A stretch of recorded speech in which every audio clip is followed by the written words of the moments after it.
Welcome to the Parent Yap. Today we are yapping about getting ready for baby, what you actually need and what you don't, with Sarah from Poppylist. Welcome, Sarah. We are so happy to have you. Thank you. I'm so thrilled to be here and to chat with you guys. To yap with you, I should say. Thank you for changing the talk to yap, because that's what we do here. We yap. We love to yap. We yap. We I like got yap. you. Can't yap enough. Well, welcome. Sarah is a dear friend, co-female founder, badass mom from currently in Texas, and, leading an incredibly successful, amazing startup, which we'll hear all about.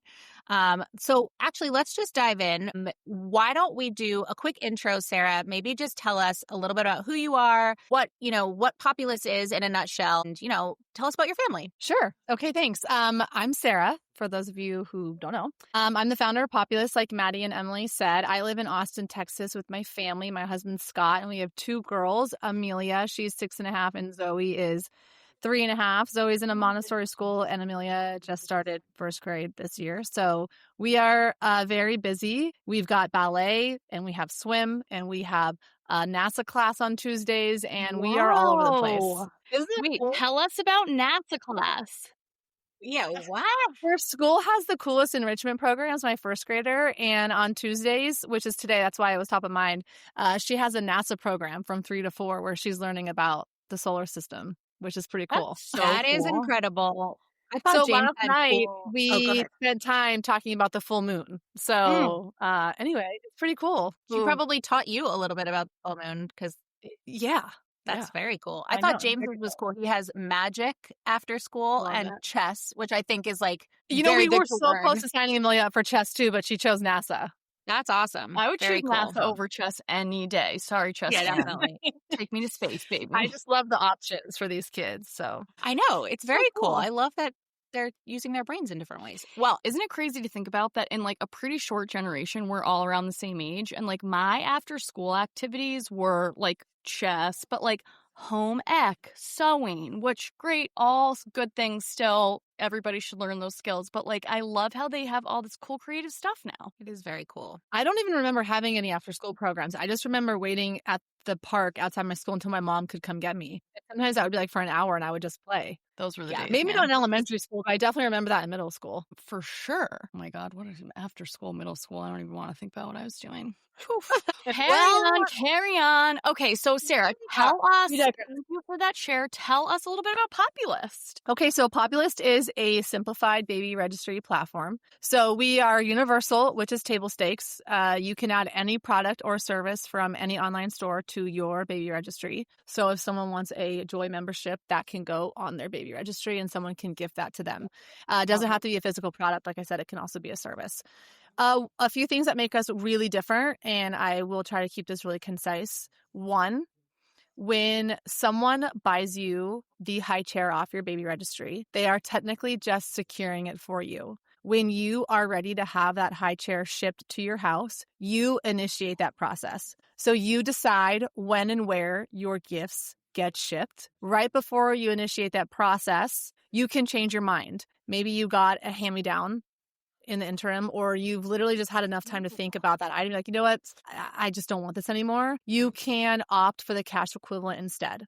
Amazon, Visa, Target gift card, or PayPal deposit. And we will not tell your aunt that you opted for the cash instead of the gift. We will not hurt anyone's feelings. So we have designed a baby registry that gives parents like complete agency over the entire process. So you can exchange a gift before it ships. This is new, Emily. If you want to enable gifts to be sent to your gift giver, so maybe there's like these swaddles that you're like, you know what, my aunt would really appreciate bringing that to the shower. You can enable that to happen now. Ooh. So you decide what gifts are sent when and where, and you can now allow your gift giver to send it to themselves. So it's by gift or just in like on or off? By gift. You enable it by gift. That's cool. So default is every item is on delayed delivery, which means every item is being sent to the expecting parent. But if you want to change that, you can toggle that option on for your gift giver to send it to themselves. So that is really unique and cool. And then the other thing that makes us really different among a few others is your gift givers are never redirected to shop. So we've removed a lot of complexities that as a first-time parent, you wouldn't know is a problem. But if you've been through it before, you know that it's cumbersome for your gift givers to go start on your registry, be directed to the merchant's website. Then they got to come back and enter your address, check off that they bought the gift or reserved it. There's a lot of steps that you don't know because, one, you haven't done it before, and you don't really think about the gift giver experience. You're thinking about your registry, and that makes so much sense. Why would you be thinking about the second component of this? Well, we've removed all of those complexities. So your gift givers start and finish on your registry, which means you get more of the things you actually need. So those are just some things that make us really, really different. Amazing. And I can see the evolution of Poppylist and the thinking, and also probably the feedback you've received from parents, which have influenced some of these incredible updates. Yeah. So it's taken a long time to create this incredible platform. Let's zoom back. You're a mom, pre-Poppylist. Tell us about your experience, pregnant, postpartum, in a pre-Poppylist world. What inspired this platform, and sort of what was early parenthood like for you and starting off your journey? Yeah, so pre-Poppylist, I was living in San Antonio. I'm in Austin now. I was working as our global trade show manager at a tech company, traveling literally the world. I went to Berlin with that company, London, Australia, all over the United States. Doing a job that I thought I could absolutely do as a new parent, right? I think not we all, but I really wanted both. I wanted the career mom sort of title, and I really cared about my job at this company. I get pregnant in 2018, and I start tinkering with my baby registry. That sort of happened as soon as I knew it was going to be a viable pregnancy, and then I started to get excited about certain things. So I'm building my baby registry. I'm spending an ungodly amount of time researching products. I'm the first of my sisters and friends to have a baby. So I know nothing, right? I literally have no reference. My mom has conveniently forgotten everything that she went through. So I just have no one to talk to about this, except maybe go to the library and get some books or follow some people on social media. Did you actually go to the library and get books? The very first book I ever read was checked out the library, and it's still there. It's called The Complete Organic Pregnancy. It's a very old book. Okay, but I love that. Loved it. It was a book that helped you make small changes for your pregnancy. So it was the first time I had this idea to swap out my plastic Tupperware for glass. What are some small healthy changes you can make during your pregnancy? That's what that book was. And I loved it. I just love the library of it all. I know. That's yes, I went to the library. The Complete Organic Pregnancy. That was the first book. Pregnant Sarah in San Antonio marching to the library. Like that? Yeah, you can see it. Love that. So anyway, here I am, like most people, spending too much time researching stuff. And my husband, Scott, and I decided to buy ourselves the crib. So this crib shows up at our house, and we assemble it. I send my sister a picture, and she literally responds back saying, "That looks like a dog bed for Tank." I still have this screenshot. I have it in a PowerPoint deck. Thanks, sis. By the way, Tank is a Boston Terrier. Okay, it's a very small dog. And I was like, what do you mean this looks like a dog bed? And so I sent her the dimensions. She's an interior designer. And her response back was, "I think you bought a mini crib." Well, it ended up working out fine. But the problem was that wasn't what we intended to buy. That wasn't sort of we had this idea that we would get this crib that would grow with your baby, right? We cared about product longevity, and now we are stuck with the mini crib. You cannot return nursery furniture after it's been assembled for good reason. We care about safety and regulation in this space. Right. So here we are with this mini crib after we spent hours researching the perfect one. And it really was that moment when we assembled this crib that I was like, okay, how many times does this happen to people with so many different products? We register for things on accident. We don't use them. We don't need them. So that sort of experience, and you know what? It wasn't even making a purchase off my registry. It was just the initial buying something for myself as I'm building my registry that really inspired this. And then once I sent my registry out to friends and family, people had trouble buying me a gift. I ended up with duplicates and just dumb shit. I was just this is so annoying. I found the process frustrating, overwhelming, a little outdated. Yeah. I remember being on a walk with my husband. And I was like, why isn't this just like a little bit simpler? There has to be a better way. And I didn't think it needed to be reinvented. I was like, we can just make this like a fraction better for people. And so for the concept of the registry specifically, that was like the initial moment that really inspired sort of me to start tinkering on an idea. Like, if it was better, what would it look like? And that was really sort of the beginning of Poppylist. So cool. I love that. First of all, leave it to siblings to just like roast you when you're down, man. You're just like, Great. I know. Trying to figure it out What as is I that? go along. I'm the eldest sister, so I know my brothers would be like, look who's talking. But I think back to when I was registering when I had my oldest. She's just a year older than your oldest. And I felt legitimate stress, which sounds kind of silly. You're like, wait, like you're buying baby products, you're asking people to buy you things. This is for a fun party before your baby comes. And it is for sure a fun process. Like, oh, I like this and I like this. But there are so many baby products out there, so many brands. And it's like, how are you supposed to know? And I think even in that short time, 7-ish, 8-ish years, there was less of like the mom influencers on Instagram, less of like the product forward knowledge. So I love that you got into the space kind of early days.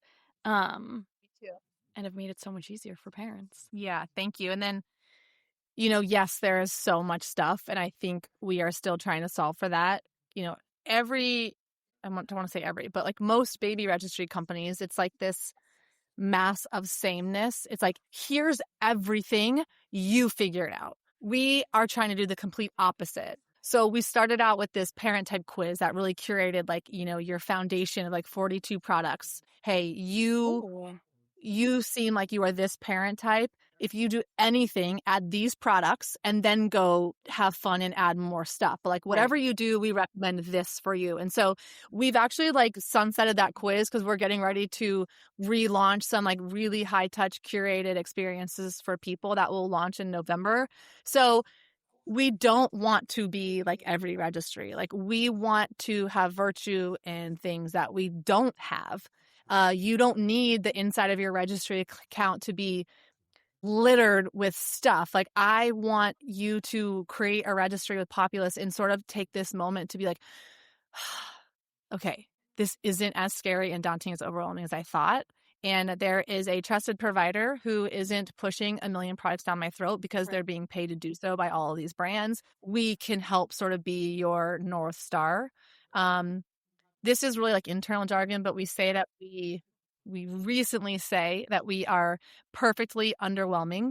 I love and that. I love juxtaposition to that. And when I think about that phrase, it reminds me of like a capsule wardrobe, right? You walk into your closet, you have everything you need, nothing you don't. It's not sexy, but it saves you time. It's perfect.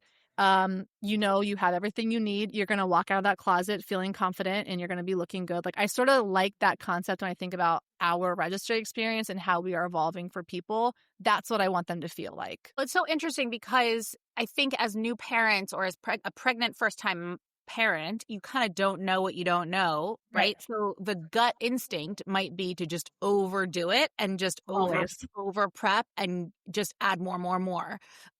Excuse me. It sounds like you guys are purposefully sort of the opposite of that. And like, I assume that could make a parent be like, oh, well, what if I don't have the version of the swaddle with the Velcro and I didn't know that I needed it and I didn't get it. I don't know, like tell us about like the mindset just emotionally in pregnancy that like Poppylist tries to represent in like the parent both prepping their home, themselves, their, I don't know, their budding new identity. Like how does that all fit together? That's a tough question. I think the most important thing that we can do in a time that already feels very overwhelming for a first-time parent is making sure that they feel confident in the like foundation of products that they registered for so that they know, okay, if my friends and family buy me these things, I can bring my baby home to a safe and comfortable environment. Like that is definitely our goal, like when it comes to the product stuff first. And imagine a registry that says, hey, Emily, imagine this pop-up saying, hey, it looks like you have 7 swaddles, but you don't have this. That might be like too many, but don't forget this. So it's not like a checklist, but it's like trying to like have like this well-rounded experience. But then we care so much about like the mental part of becoming a parent too. And that was why, I wanted the webinar series. I wanted the articles to come out because like I said, I was the first of my friends and sisters to have a registry, but I was also the first to be pregnant. So like no one talks about the physical and emotional and mental toll, products aside. So creating a content series with education was really important, and trying to tap into, talk about tapping into a pregnant person's mindset, but also just like helping them feel prepared and less scared, I guess, was really important for us. I don't know if that answers your question exactly. It definitely does. Okay. No, and I think it's like, to your point, like the products are really like a representation of your internal kind of like confidence, or like, am I ready for this? Or Right. like, am I like, if I check these things off, does that make me a ready, prepared parent? And it's like, they're really just products that are external, but like Sure. the internal sort of like confidence building. I mean, maybe those things play into it, right? Maybe it is like, okay, if I can trust that I have like the right car seat, the right stroller, the right nursery setup, then like I've done what I can, I guess, right?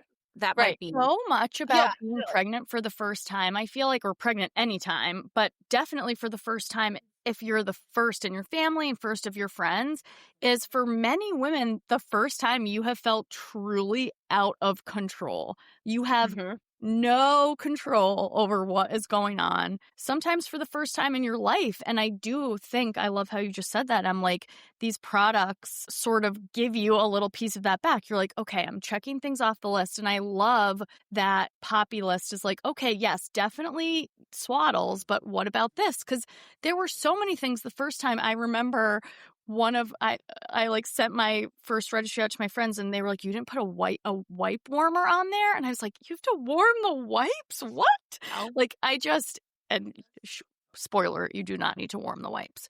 I love looking at it that way. Like, it's not just about a cute baby registry or like getting the clothes you want or the things you want, but it is really about preparing yourself, balancing that like excitement, anxiety, and decision fatigue. Can you tell us, Sarah, about how different, like, not if, okay, I live in New York City, let's say. I am a first-time parent. I live in a small apartment, and I'm pregnant, ready to have a daughter, let's just say. Or you are in Texas, and maybe this is your second baby or whatever.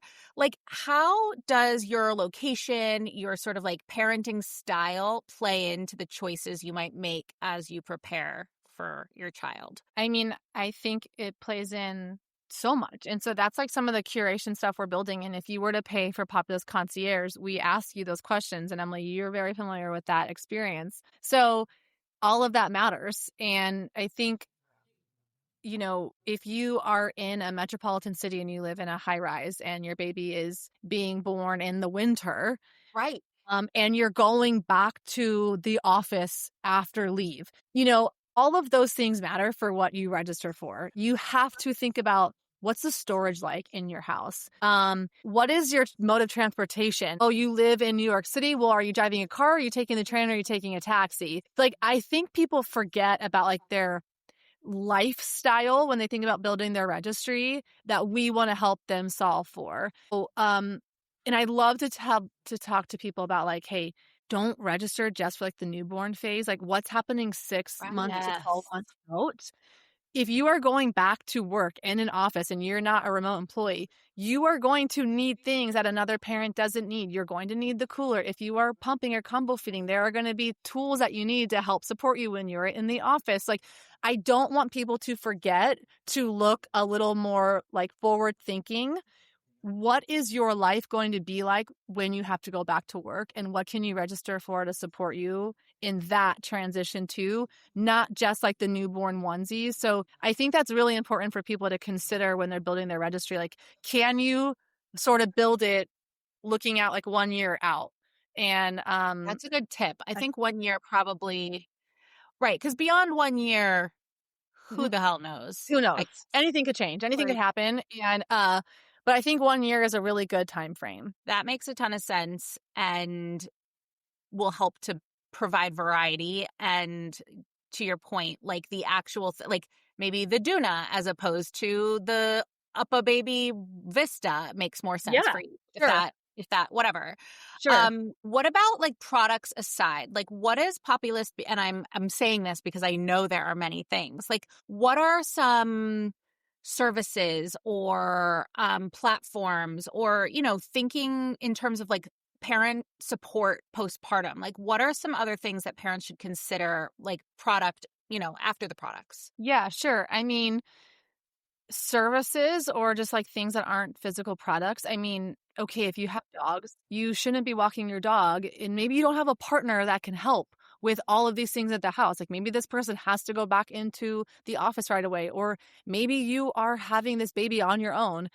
Why don't you consider having dog walking services on your register that someone can buy you? And then you have this company that comes and walks your dog for you. Fabulous. Put that on your registry. Put the postpartum meals on your registry. Let someone nourish you and gift that for you. Like, what a beautiful thing to do for a new parent. What other services? I mean, like, why am I blanking on this? Joy? Obviously, joy. Yeah, No. obviously, joy. Laundry services, Ooh, that's a good one. lactation services. I just saw someone that had a pelvic floor consultation Cool. session on their registry. Yes. I mean, Okay. and like all of these things will support you and your family as you make this transition. So, but that often gets overlooked for sure. Well, and it probably also gets overlooked in that parents might wait to ask for that support until after the baby's born. But at that point, like your showers pass, maybe people don't live near you. They don't really know Right. how they can like tangibly help. So it does sound like thinking about those things ahead of time, like, and Yes. baking those into the registry experience makes a ton of sense. Right. Absolutely. And you can. Cool. Amazing. Okay. Let's think about, well, I was going to think about showers. Yeah. As in baby, not as in Sure. hygienically. Yes.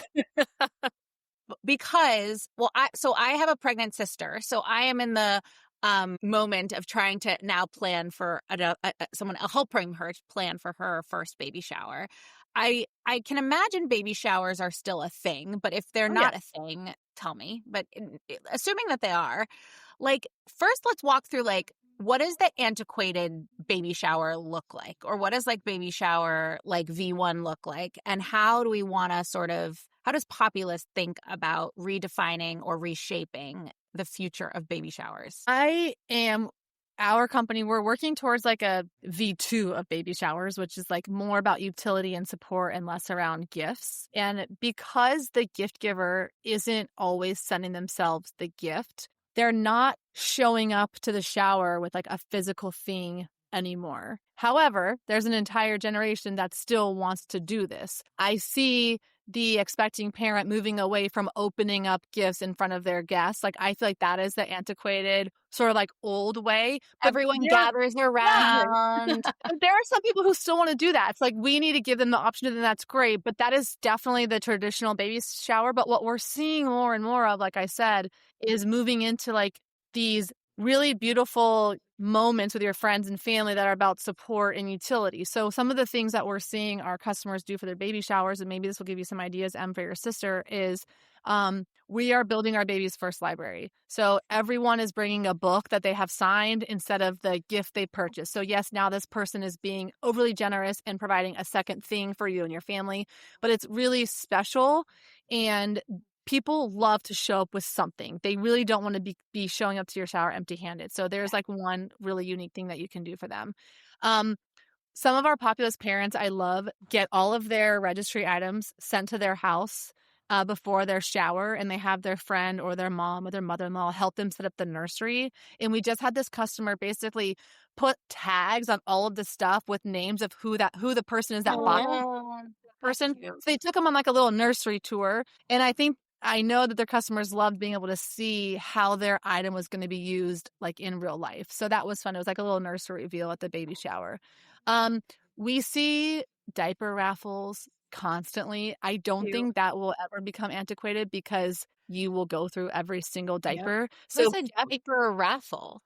So guests show up to your shower and they bring a pack of diapers or wipes, and then they're entered into a raffle to win something. But again, like Cute. people want to bring something tangible to the cute. shower. Yeah. So it's just easy. I have seen people have lactation tea stations at baby showers, and you can buy Mountain Rose Herbs is like the most amazing website to buy tea in bulk. And you just set up like a little tea making station. It could be like an evening tea, lactation tea, whatever you want. Postpartum, like detox tea. You can make whatever teas you want. And again, it's an activity that people feel like they're really contributing to like the wellness of the mother.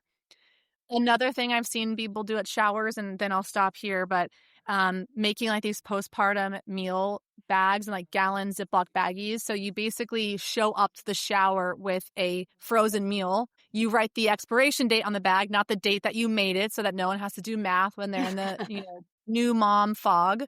And again, that's just like, what a beautiful way to support a new parent. So those are just some things that we've seen. Something I've seen a lot lately going around on social media that I think is so sweet and along these lines are like nesting parties. Yeah. And I love that idea, like having all the people you would welcome at your baby shower, your family, your friends, coworkers come and still have that like time of female community, but it's like cleaning your house before the baby comes, like a deep clean of the house, or putting together all of the baby stuff. Like I think we would be remiss not to mention how hard that part is. Like everything does not come. Put some gas on the crib and have them assemble that. Exactly. Yeah. And I think, I have so much family around, and so had the opportunity to have moments like that outside of my shower that were really so special. And, having a baby is expensive, and there are things that you need. And so it is so nice to get those gifts and those like big ticket items, so to speak. But I love all of those little kind of extras that make it not just about the stuff, but about the experience. I want to ask both of you, like, is it a female experience? Because I wonder, because part of it is like, this is like moms coming together, and like you have your girlfriends and your mother-in-law and your cousin Ginny or whatever. Or is it everybody who's helping you prep for your new life? And like, is that like my husband's and his friend's job too? Like, because I actually am split. Like, I don't know. Like, I would love a hot take on like, should baby showers be a male-female collective time together? Hot take, you should do what you want, I think. For me, sure. we ended up doing both. For both of my baby showers, we did like all the ladies first, and then sort of the second half, the got partners, my brothers, my dad came, and then we had like more of a party vibe. But Sarah, I'm curious what you think. I think I'm split too. If you are going to do like this very intimate like nesting theme where you are making like tinctures and teas, and I don't know, there's something like really intimate about that, just being with women, in my opinion. And I think it just depends what you're looking for. I think the energy changes when you include the male partners, but not in a bad way. So I think it just depends what you're looking for. If you want the nursery reveal and sort of like, let's help assemble the furniture, I don't want to say like we have specific gender roles, but that sounds like the perfect thing for the dad to contribute to. So yeah, I think it depends what you want your shower to look like. I can see it both ways. We did not have any guys at my baby shower for either my sprinkle or my baby shower. It was always just women. Click on the word sprinkle because I think it helps when we were just talking about what you might need versus what you might not need. Let's talk about registries for second plus babies or prep. I shouldn't even just say registries because I don't even mean that. I mean, like you're prepping, you're pregnant with your second kid. Yeah. Now you have a toddler at home or whatever. Like, what is that? How is that experience for you different than with your first? And like, what are some things like, should you even have a registry? It depends. I mean, we had a registry, but it was very small. Here's the deal. People are going to buy you stuff. Yeah. No matter what. Give them a recommended list. Because otherwise, anything... Send them somewhere because then anything might show up. So I recommend having like a small list, but listen, like I have my friend that just had her third daughter. She doesn't need anything. Literally, she needs nothing. She did not have a baby registry.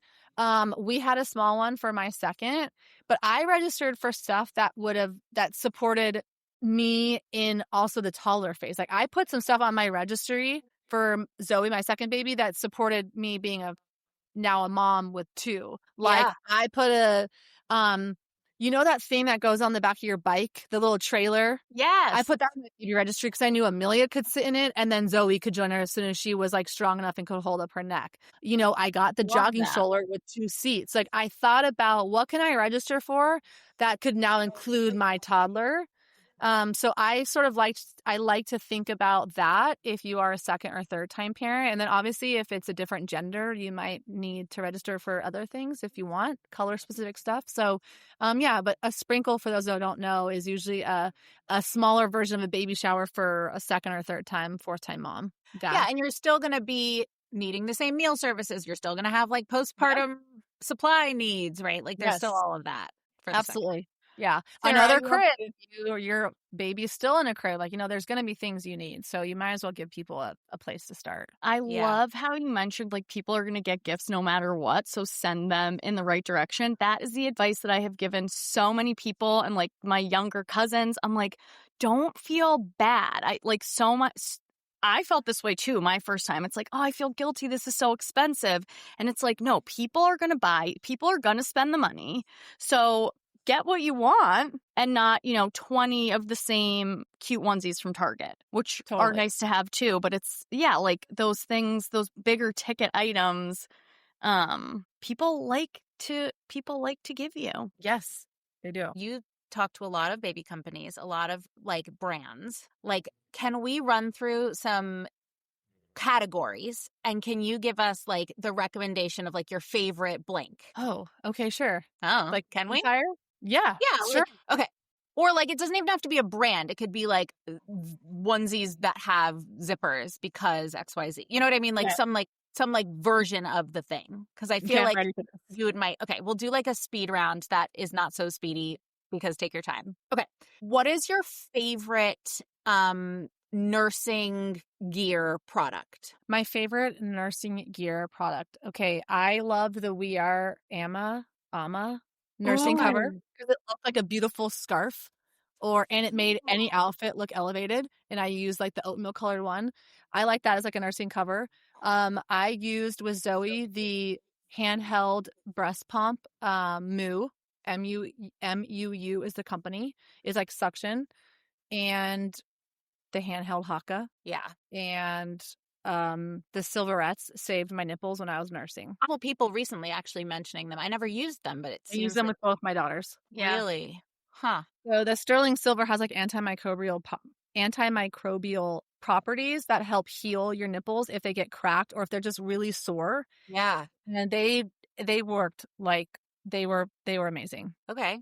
Amazing. So, see, you have answers for all of these categories. All right, Maddie, do you have another? You just do one product per so we can keep it whatever. It doesn't matter. Okay. What about sleep stuff? Like items that support healthy sleep. Items that support healthy sleep. Oh my gosh. Okay. Well, we loved our baby monitor. We have the Google Nest Cam. My husband didn't want any specific like baby brand because we already had like the Google Nest security system. So we just bought more of those cameras and used it as our baby monitor. So that was one. What about swaddles? Swaddles? Okay. I loved the Happiest Baby swaddles specifically. And I loved the little like starfish one, where they're up like this. Love to dream, baby. Love to dream. Thank you. And Swaddlini. Remember them from Poppylist. Swaddlini is like is it like a wrapped around? It looks like a little cocoon. Yeah. Yes. That's really cute. Yeah. Okay, They're amazing. I got the Happiest Baby swaddle as a gift from a friend when my oldest was like 3 months old and I was in the depths of sleep hell. And that is like a magic suit. I give that as a gift, even if people don't register for it.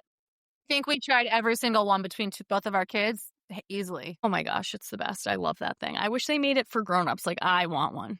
Like, probably make some version of some swaddle. Talk to Dr. Harvey Karp about that. Yeah, we definitely should. Okay, what about white noise? What's your fave? Yoga sleep. Tell us why. You just love it. I just love it. I love the volume. There are different white noise sounds. Yeah. Certain. I just love the way this one hums. I like their portable one, and I like the one that we keep in the nursery. Okay. We always have purchased Yoga Sleep. What about bottles? Ooh, 2. Only because my own experience. My first daughter only liked Komotomo. And Zoe used Ma'am. So those are the 2 that I would recommend. I really wanted to do glass bottles. I would have probably tried the Dr. Brown's, but both my kids went to daycare and I couldn't send them with glass. Oh, interesting. Dr. Brown? They went to daycare when they were babies. And I couldn't send them with glass bottles. But, there are plastic Dr. Browns because we used only Dr. Browns. But, yeah. Which would have I didn't want plastic. I wanted like more of the silicone. I see. Yeah, I get it. I use the plastic. It's fine. It's probably BPA free. I don't know. Whatever. There's like 7 different like parts of that bottle. There's like this straw and like and that was what I also wanted to avoid. Like how many? I know. What's the least amount of things I have to clean? Yeah. Okay. Good call. So what about like cleaning stuff? What about like sterilizer, bottle cleaner, bottle brush, that type of stuff? I mean, I think you need a bottle brush. I think a sterilizer is not necessary. It takes up so much counter space. They are humongous. Just put them in your dishwasher or boil them, but set a timer so you don't forget. Otherwise, it will melt. That has happened to me before. Yeah. You know what I loved for sterilizers? A ton of companies make them the microwavable bags. They're like sterilizer bags. You put a little water at the bottom for your parts and you like nuke it for 3 minutes. Perfect. Not healthy. As I'm saying that out loud, I'm like, sorry, I'm like, yes, but you don't need it. But sure, no, for sure. Okay, well, let's talk about that. Can we talk about like what are things that everybody registers for that you just really don't need? I don't think you need the bottle or accessory sterilizer or cleaner. I don't think that's necessary at all. I think there are alternative methods that are cheaper and just as easy. I don't think you need a wipe warmer. I don't think you want your baby to get used to something that you cannot use on the go. Totally. I don't think that smart cribs and bassinets are necessary. I think they are very much a nice to have. I think your baby can sleep in any crib, bassinet that doesn't have the gadgets to shake them or move when they start fussing. None of those I think are necessary. Gosh. And it doesn't sound like this is really like a budget question, right? This isn't like if you're trying to save, like cut these things. This is really like you just may not need them. You don't need it. Yeah. Right. Okay. What else is on that list? What about like the travel pods? This, put the thing over the crib when you're out on the whatever. I heard like good things about that. I love the slumber pod. We used it. I think if that is your lifestyle, if you are on the go, if you are a big family that likes to travel a lot, if your baby is sleeping in the same hotel room as you and there's not like a door to the bedroom, I think those are scenarios where it works really great. We used it constantly with Zoe because she slept in our room when we were on vacation when we went to Colorado to stay at my in-laws' house. So having like a little bubble for her was amazing. I think that is very dependent on sort of like the life you're bringing this kid into. Yeah, that's true. You know what else I don't think you need? What? Hot take? A changing table. I just used a dresser. Like you don't need a changing table that's built. You don't need another piece of furniture to change your baby's diaper. Yes, correct. Correct. Just put, we use that like Kikaru peanut thing, which by the way, I loved because you could just wipe it as opposed to laundering a thing. Yeah, it's the best. So like a wipeable pad on top of a dresser. And it was great. I don't think you need any white noise machine that has more gadgets than sound. Like I don't think you need the whole like light situation, the night light thing. I just don't think that necessary, and they become more expensive. Like although for toddlers, the like okay to wake. Sure. Yeah, maybe. If you have a toddler that listens. If you're not in my We're home. trying that right now with both of my kids. And we are epically. I even bought a treasure box and said you can pick something from the treasure box if you don't come downstairs until your light turns green. They do not care. Mine are the same way. Like, it's hopeless. They're like, what do you got in that box? I'm like, not don't you into want to see? They're like, not really. Perfect. I'd rather wake you up at 5:45 a.m. Oh, you know what? One time we did, we brought back the elf for 3 months. Christmas elf? Had nothing. It was like April. We were like, she came back because she saw you sleep. Like we were like tried to. I love they're it. obsessed with this elf. It worked for like a day, and then the elf had to leave. Okay, What else? I'm really interested in your experience as a founder, Sarah, sort of like what building a company has taught you just as a mom, as a woman. I don't know, like what has that experience been like? I don't know, what's tough about it? I think everything is tough about it because you can't be good at all of it at the same time. And I think that's been something I've had to wrestle with. For example, I cannot show up to Amelia's first grade class to help decorate for their Halloween party or to do certain things that they're always asking volunteers for. So I have to decide, okay, what is the most important thing that I can participate in for her in the month of September? So I chose to lead her Girl Scout meeting that month. So I got to show up. I got to lead it with her and 11 of her Girl Scouts. I helped do the activity. So that was like my one thing. So I really try to prioritize, okay, I know that I cannot do all of this. So I'm just going to pick one thing that I think will be impactful for my kid. And then I have to be okay with that. Like I need to make peace with accepting that thing. And that also goes for my youngest, but she doesn't have as many needs at her school as the elementary school does. So I think that's been big. And if I am saying yes to something at work, I am saying no to something with my family and vice versa. So that I think has been really challenging, especially as my kids are getting older. They're just doing more stuff. But also it's hard because it's very lonely. I don't have a lot of friends that are in this space, entrepreneurs building their own company. And so we are not constantly fed this affirmation, you're doing a good job, here's a spot bonus, all these things that you might get in a regular work environment. And we have a small team. I think that is hard too. Finding this like intrinsic motivation that has to come from yourself with this like unwavering sense of belief that we have something special. We are not going to quit. Our customers love this product. We have to get better. Is this something we're proud to build? If we have to say no to our family and children, we'll be able to say to them, but here's what I was doing when I wasn't there. You know what I mean? Like, are we confident in sort of like all of those things? And I think that's what continues to drive us forward because we are building something that is so special. But Tamiz and I both are building something that we will be very proud to say to our children one day, like, hey, Tim to his family and me to mine, here's what mom did, or here's what dad did.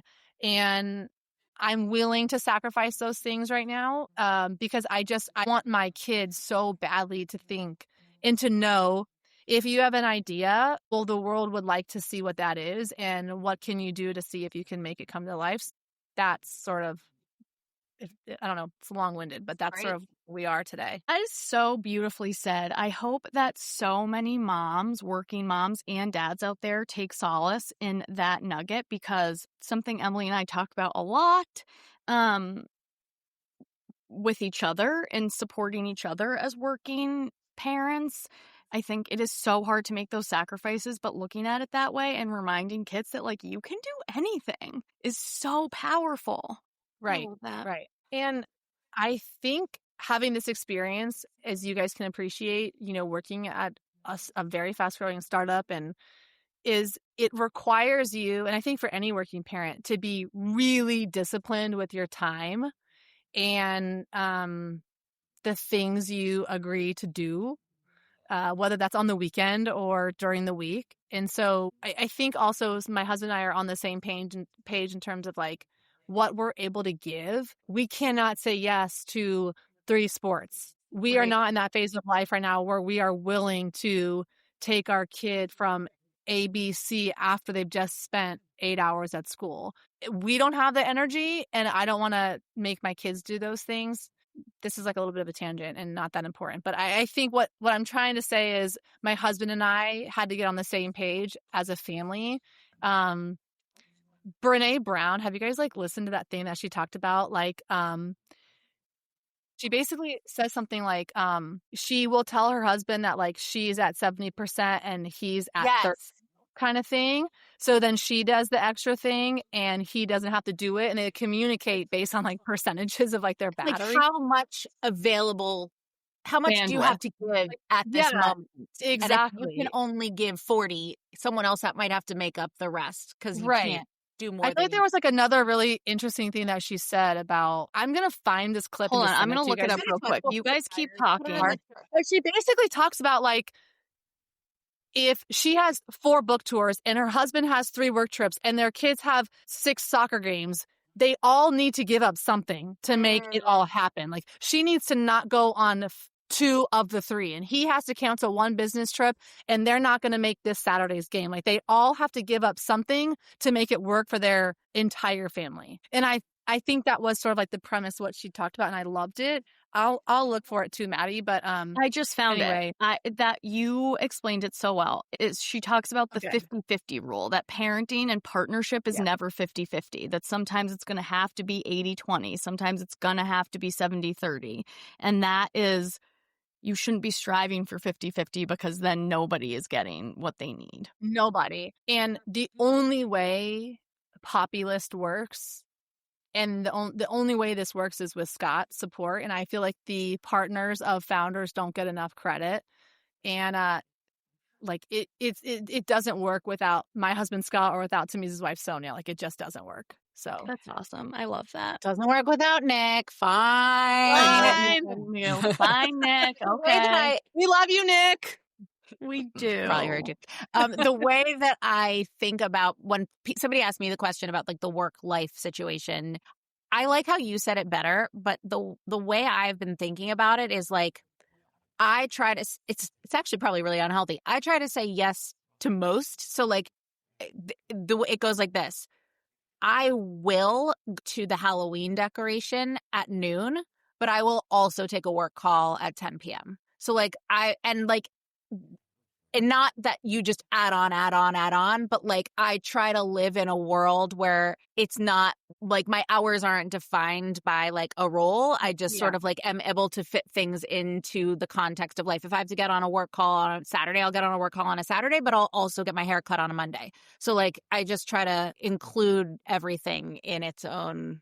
But you, a friend of friend, like you got to be careful with that. Right. I'm like, true. excuse me. Because I where is know. the time for you? Know. Well, And yeah, that's the haircut on a Monday. Doesn't count. That is like a hygienic task that has to get done. Thank you for saying. Tell her. I'm just saying that's like, it does not count when I need to go get a manicure. Like that is something that like it just has to happen. Okay, well, that's a good point. And Maddie's snapping. I'm You're like right. loving this right now because these are the things that that's I good want her therapy. to internalize as a female founder. This is not about like being against our male founders, but it's true. I can almost assure you that the vast majority of male founders are not worrying about this and are not, thinking this way. So that is definitely a mom thing. And like, shout out to moms. We can do it all. But okay. You got to fill your bucket and set those boundaries. Whoop, whoop. Okay. Fine. Thank you, both of you, my friends, my colleagues. I love. Okay. Last-ish question. I want to talk about, I feel like Poppylist has a really strong community when it comes to like parents, advocacy for the brand and just sort of like involvement even beyond their registry. Because like a registry is a pretty short-lived thing, right? It's like a couple months and then you're done. Your baby comes. Yeah. And so like as a founder and a leader, sort of like how, and I could use this advice and Maddie and I can think about this as it comes to joy, sort of like, how do you instill community in your brand and how do you like build that user base in like a loyal way? Sure. I think that's a great question. Something Tamise and I just talked about at our offsite. I think when people think of community, the first thing they jump to is like a space. Is it a Facebook group? Is it a WhatsApp group? Is it a circle community, which is like an online platform? Like, is it where does the community like live? And I don't think that necessarily has to be the case. So like for Poppylist, our community is rooted in the language we use. So we use mom and dad and parents. We don't use mama, mommy. We want the space to feel like it is a place for both people or a person to feel like they can get supported and prepared to welcome their baby, no matter how they're bringing a kid into this world. If it is 2 dads that have a surrogate or like whatever the case is, there is a place for you to feel like you belong on our website using our platform. And then another way that we like try to think about community is what are the features that we offer our gift givers and our registrants so that they sort of feel like they're being involved. So it's the way we send emails to our gift givers 1 month before the due date. Hey, Anne, just a reminder, your loved one's due date is fast approaching. Have you checked in on them? Like, we send these really thoughtful reminder to our gift givers. Or when you are checking out on the registry experience and buying a gift for someone, at the very end, we say, do you want to include a piece of advice for this parent? We will. So nice.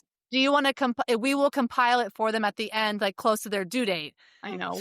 So we've tried to think about ways where we can pull people in so that they feel like they are part of something a little bit bigger than just buying a gift. Right. It's not just a transaction. Correct. And it is, it's been pretty remarkable. And what's interesting is when you buy a gift, and we can decide to include this or not, I don't think it really matters, but it's sort of this concept of like generosity begets generosity. And I think some other people have said it's like the rules of reciprocity. Anyway, there is a 7% transaction fee on every gift purchased off a Poppylist registry. We have people who don't like that fee, and we see it in their feedback and in our NPS scores. Since we've added this note at the end, it's like they have forgotten that that fee even happened because we're ending their experience on such a personal high note by asking them for this piece of advice that we've actually seen like a decrease in our NPS scores, the negative ones, and we hardly hear a peep right now about the fee. So interesting. Isn't that interesting? I think of all the things we just discussed, that's been my favorite thing you've mentioned because it's and from a business perspective, it's very interesting, but I think it proves something really beautiful. It's like the 7% fee is how Poppylist it makes money. That is just business. Right. How can we make that experience better for them? And it was Tamise's idea for that note at the end, and it's been pretty remarkable. How does that come together? Is it like how do you package it up? It's almost like an ebook. Cool. And I think there'll be a world where we can, in a perfect state, I would love to get those printed as like affirmation cards and sent to the registrant. So that cool. maybe will be like phase 2, but it's been pretty special. And the stuff people write, we read them and I'm like weeping. That is such a smart thing. That's so, I think, like unnecessary when it comes to like purchasing someone a thing, but such like a surprise and delight, like skyrocket idea. That is so cool. I love that. Like we should not even have to come up with our version of this. And I think that is the most important part, is that it's not expected. Right. The registrant is not expecting it. And that I think is key. And we can Do they know that it is happening? Like they don't know it's coming? No.